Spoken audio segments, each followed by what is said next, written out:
दोस्तों ये है यूपीएससी 2025 जीएस फर्स्ट मेंस का पेपर। पहला प्रश्न है आपके सामने, हड़प्पा वास्तुकला की प्रमुख विशेषताओं पर विवेचना कीजिए। तो ये रहा क्वेश्चन। अब इस पे हम धीरे धीरे आंसर लिखेंगे। अब क्या आंसर लिखेंगे वो आपको वीडियो में फुल वॉच करना है, ताकि पता लग सके क्या उत्तर क्या लिखेंगे, इसका उत्तर क्या लिखेंगे। तो सबसे पहले हम परिचय लिखेंगे। आखिरकार इसका होता क्या है सारांश, सबसे पहले परिचय लिखेंगे। परिचय में क्या लिखना है वो मैं आपको बताता हूँ। लिखना है हड़प्पा सभ्यता 2600 से 1900 ईसा पूर्व विश्व की सर्वाधिक विकसित नगरीय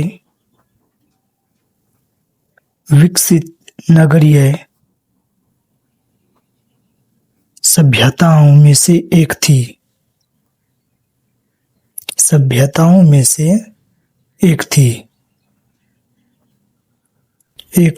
और हाँ, एक बात और, जो भी भाई लोग यूपीएससी तैयारी कर रहे हैं वो हमें फॉलो करके जुड़ जाइए, आपको भी रिवीजन हो जाएगा।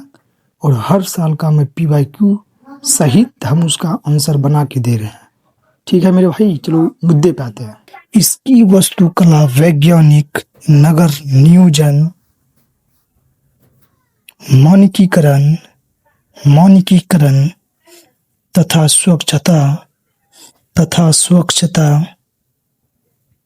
स्वच्छता व्यवस्था के लिए प्रसिद्ध है। ये रहा परिचय दोस्तों। अब हमें इसको डायग्राम पे दिखाना है ताकि यूपीएससी जो चेकिंग करेगी वो समझेगा कैसे। डायग्राम बनाना है दुर्ग सिटीडल का।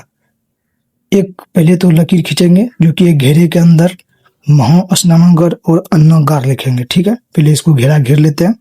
यहाँ लिखते हैं महास्नानागार।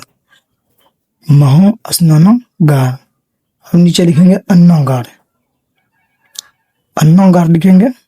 ठीक है, अब दोस्तों नीचे देखिए सड़क भी टपी हुई थी, जो सुने होंगे या फिर कभी, तो सड़क जो टपा हुआ था सीधी, तो उसके नीचे जस्ट सड़क लिखेंगे। फिर यहाँ पे एक और घेरा बनाएंगे जहाँ पे वो घर जो मजदूर रहते थे उनका घर का फोटो दर्शा देंगे इसमें कि हाँ वो घर पे मजदूर रहते थे।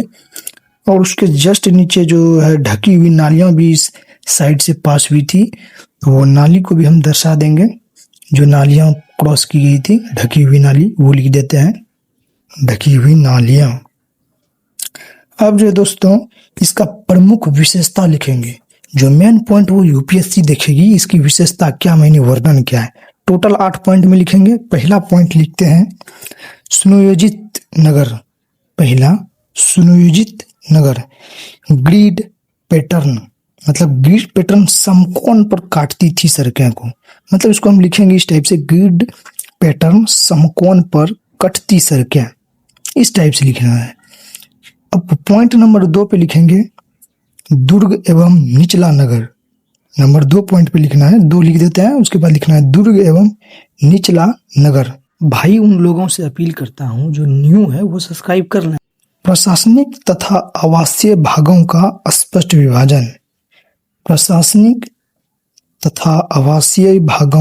स्पष्ट विभाजन। अब लिखेंगे पॉइंट नंबर 3। ये तो मेरा 2 पॉइंट क्लियर हो गया। अब दूसरे पेज पे आते हैं, पॉइंट नंबर 3 में लिखेंगे मानकीकृत पक्की ईंटें जो ज्यादा यूज होती थी। मानकीकृत पक्की ईंटें जो कि लगभग 1:2:4 ईंटें का उपयोग होता था। तो लिखेंगे 1:2:4 ईंटें का उपयोग होती थी, तो उपयोग लिख देते हैं, हो जाएगा। नंबर 4 पॉइंट लिखेंगे उन्नत जल का निकासी। जो ढकी हुई नालियां जो होती थी ना, ढकी हुई नालियां निरीक्षण कक्ष के पास, जिसको हम इंग्लिश में इंस्पेक्शन होल्स कहते हैं। इंस्पेक्शन होल्स प्रत्येक घर से जुड़ी व्यवस्था। इसमें इतना ही लिखना है, सिंपल, ज्यादा इसमें सोच विचार के नहीं लिखना। पॉइंट जो यूपीएससी देखती है। पॉइंट नंबर 5 जल प्रबंधन। अब लिखेंगे पॉइंट नंबर 5 क्या, जल प्रबंधन, जिसमें कि कहता था निजी एवं सार्वजनिक कुएं, खुद की होता था, मतलब उन लोगों का खुद का होता था, तो निजी एवं सार्वजनिक कुएं, स्नानागार तथा सोखते गड्ढे, सोखता गड्ढा ये लिख सकते हैं। और नंबर पॉइंट 6 लिखेंगे जो कि सार्वजनिक भवन, सार्वजनिक भवन था, इसको हम लिख सकते हैं मोहनजोदड़ो का महान, मोहनजोदड़ो का महान स्नानागार, हड़प्पा का अन्नागार, हड़प्पा का अन्नागार, लोथल का गोदी, जो पढ़े थे भाई वही बता रहे हैं, लोथल की गोदी, लोथल की गोदी, जिसको इंग्लिश में डॉकयार्ड भी कहते हैं, इंग्लिश वाले समझ जाएंगे, लोथल की गोदी डॉकयार्ड, DOCKYARD।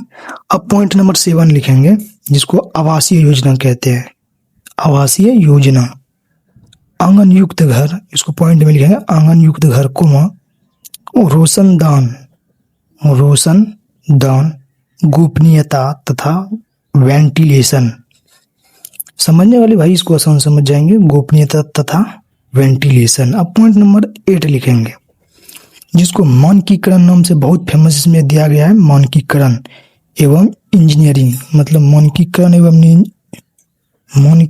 एवं इंजीनियरिंग, जो कि उस समय का बहुत ही खतरनाक इंजीनियरिंग माना जाता है। इसको हम लिखेंगे जैसे समान माप, तौल और निर्माण तकनीकी, इतना सा लिखेंगे उस समझ जाएंगे यूपीएससी वाले। अब देखिए हो गया टोटल। अब उसका कंक्लूजन लिखेंगे, निष्कर्ष जिसको हिंदी में कहते हैं, निष्कर्ष जो लिखेंगे हड़प्पा वास्तुकला, पॉइंट में इसको नहीं लिखेंगे, इसको निष्कर्ष सिंपल में क्या हुआ वो सब पूरा लिखना है। हड़प्पा वास्तुकला वैज्ञानिक सोच, स्वच्छता शहरी नियोजन तथा संसाधनों